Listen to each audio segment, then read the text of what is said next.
3। सुप्रभात बच्चों, मैं मोनिका आज आपके समक्ष श्री सोहन लाल द्विवेदी द्वारा रचित जागरण गीत नामक कविता की व्याख्या करने जा रही हूँ।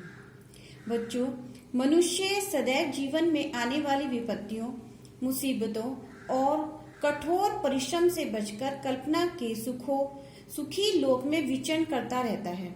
मगर जीवन की सच्चाई यह है कि विपत्तियां झेली और कठोर परिश्रम किए बिना जीवन में सुख प्राप्त नहीं हो सकता।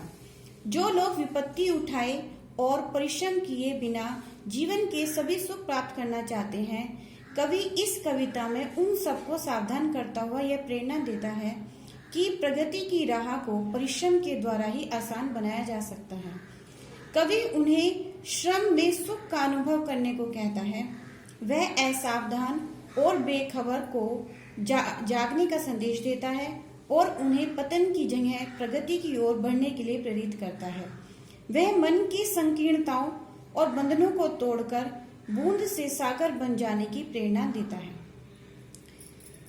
अब न गहरी नींद में तुम सो सकोगे, गीत गाकर मैं जगाने आ रहा हूँ। अतल अस्ताचल तुम्हें जाने न दूंगा, अरुण उद्याचल सजाने आ रहा हूँ। कल्पना में आज तक उड़ते रहे तुम, साधना से सिहर कर मुड़ते रहे तुम। अब तुम्हें आकाश में उड़ने न दूंगा, आज धरती पर बसाने आ रहा हूँ। इसमें दो शब्द मुख्य हैं, अस्ताचल और उद्याचल। अस्ताचल मीन्स होता है सूर्य का अस्त होना, उद्याचल मीन्स होता है सूर्य का उदय होना। जब मैं तुम्हें गहरी नींद में सोने नहीं दूंगा, मैं तुम्हें जगाने के लिए जागरण गीत तुम्हें सुनाने के लिए तुम्हारे पास आ रहा हूँ। अस्ताचल की गहराई अर्थात जीवन की बर्बादी की ओर तुम्हें जीने से रोकने के लिए मैं आकर्षक उद्याचल को सजाने के लिए अर्थात तुम्हारे जीवन को आनंदित बनाने के लिए तुम्हारे पास आ रहा हूँ।